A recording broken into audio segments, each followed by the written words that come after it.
2012 সালে তাজরিন ফ্যাশনে অগ্নিকাণ্ড ও 2013 সালের এপ্রিলে রানা প্লাজা ধস।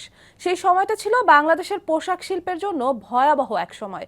আন্তর্জাতিক মহল তখন বাংলাদেশের পোশাক খাত, পোশাক শ্রমিকদের জীবন অনিরাপদ বলে আঙুল তোলে। বাংলাদেশের রফতানি খাতের জন্য যেই পোশাক শিল্পের ভূমিকা সবচেয়ে বেশি, সেখানেই আসে ধাক্কা। বাংলাদেশি পণ্য বয়কট করতে থাকে ক্রেতারা, কমতে থাকে অর্ডারের সংখ্যাও। সেই ধাক্কা সামাল দিয়ে এক দশকে ঘুরে দাঁড়িয়েছে বাংলাদেশের পোশাক খাত, বিশ্বে হয়েছে রোল মডেল। পরিবেশ বান্ধব কারখানা বা গ্রিন ফ্যাক্টরির তালিকায় বাংলাদেশের ধারে কাছেও নেই অন্য কোনো দেশ। বিশ্বের প্রথম 100টি গ্রিন ফ্যাক্টরির মধ্যে 56টি বাংলাদেশের।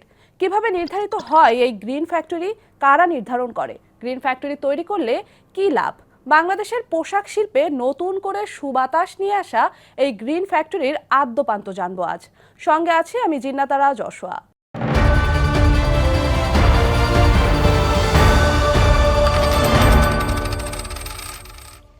একটি ফ্যাক্টরিতে সকাল সকাল দল বেঁধে সেখানে প্রবেশ করেন কর্মীরা, যাদের কাছে তাদের কর্মস্থল আতঙ্ক নয়, স্বস্তির জায়গা, যেখানে বসে প্রকৃতির সতেজ বাতাস নেওয়া যায়। ভারী ভারী যন্ত্রপাতির ভিড়েও যেখানে প্রকৃতির গায়ে কোনো আঁচ লাগে না। যে গ্রিন ফ্যাক্টরির কথা বললাম তার চিত্র এমনই। গ্রিন ফ্যাক্টরি বা সবুজ কারখানা হচ্ছে পরিবেশ বান্ধব কারখানা, যে কারখানায় আপনি উন্নত মানের প্রযুক্তি ব্যবহার করলেও পরিবেশের কোনো ক্ষতি হয় না। পুরো বিশ্বের পরিবেশই যখন প্রতিনিয়তই উন্নত বিশ্বের ধারা দূষিত হচ্ছে, তখন পোশাক খাতের যেসব ক্রেতা আছেন তারা চাচ্ছেন পোশাক কারখানাগুলো পরিবেশ বান্ধবভাবে গড়ে উঠুক, কারখানার খারাপ প্রভাব পরিবেশের গায়ে না লাগুক। এরই ধারাবাহিকতায় যুক্তরাষ্ট্রের United states green building council বা ইউএসজিবিসি নামক একটি প্রতিষ্ঠান কোনো স্থাপনা বা ভবনের পরিবেশগত কার্যকারিতা মূল্যায়ন করতে লিড বা leadership in energy and environmental design নামক একটি সার্টিফিকেশন পদ্ধতি প্রবর্তন করে, যার মাধ্যমে কারখানাটি পরিবেশ বান্ধব কিনা যাচাই করা হয়। মোট 4 ক্যাটাগরিতে ভাগ করে গ্রিন ফ্যাক্টরির সনদ দেওয়া হয়। পরিবেশ বান্ধব স্থাপনার শর্তগুলো কতটা মানা হয়েছে তা পরীক্ষা করে ইউএসজিবিসি সনদ প্রদান করে। মোট 110 পয়েন্টের মধ্যে যাচাই করা হয়। এর মধ্যে সবচেয়ে ভালো ক্যাটাগরি হচ্ছে প্লাটিনাম, যার জন্য 110-এর মধ্যে পেতে হয় 80-র বেশি পয়েন্ট। এর পরের ক্যাটাগরি গোল্ড, যে ক্যাটাগরির অন্তর্ভুক্ত হলে থাকতে হয় 60 থেকে 69 পয়েন্ট। এরপর আসে সিলভার ক্যাটাগরি, যার জন্য থাকতে হয় 50 থেকে 59 পয়েন্ট। আর সবশেষ ক্যাটাগরি সার্টিফাইড ক্যাটাগরি, তার জন্য থাকতে হয় 40 থেকে 49 পয়েন্ট।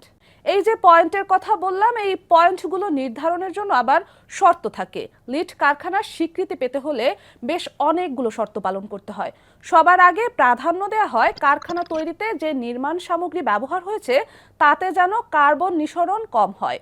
এছাড়া ইট, সিমেন্ট ও অন্যান্য সামগ্রী পুনরুৎপাদনের মাধ্যমে তৈরি হয়েছে কিনা, সব উপকরণ কারখানার সবচেয়ে কাছের প্রতিষ্ঠান থেকে কেনা হয়েছে কিনা, কারণ এতে পরিবহনের জন্য জ্বালানি কম খরচ হয়। যেখানে কারখানা হবে তার নির্দিষ্ট দূরত্বের মধ্যে শ্রমিকদের বাসস্থান, স্কুল, বাজার, বাস বা টেম্পো স্ট্যান্ড থাকতে হবে, কারণ দূরে হলেই শ্রমিকদের কারখানায় আসতে গাড়ির প্রয়োজন হবে। এতে জ্বালানি খরচের পাশাপাশি কার্বন নিঃসরণ হবে।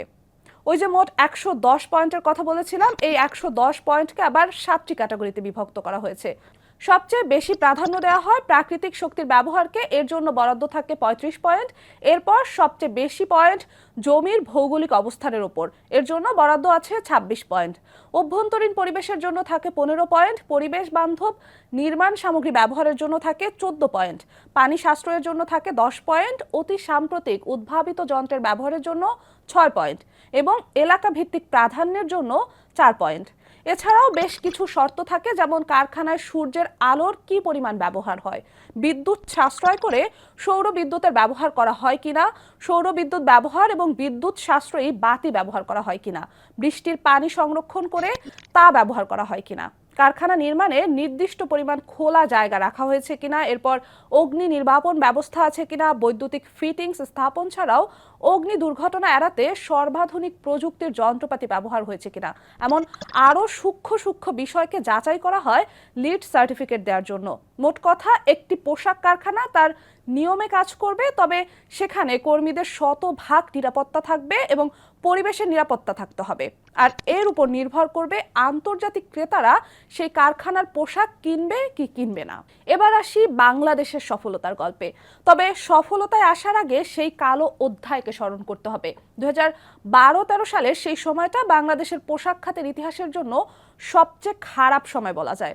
তাজরিন ফ্যাশনে অগ্নিকাণ্ড ও রানা প্লাজা ধসে বিশ্ব বাজারে বাংলাদেশের পোশাক খাতের ভাবমূর্তি ক্ষুণ্ণ হয়। বাংলাদেশি পণ্য বয়কটের ডাক ওঠে। এরপরেই মূলত ঘটে সবুজ বিপ্লব, যা বাংলাদেশের পোশাক খাতকে বিশ্ব দরবারে নতুন করে হাজির করে। ধীরে ধীরে বাংলাদেশের পোশাক আবার ফিরে পেতে শুরু করে তার গ্রহণযোগ্যতা। শুধু তাই নয়, এরপর আর বাংলাদেশের ধারে কাছে আসতে পারেনি বিশ্বের অন্য কোনো দেশ।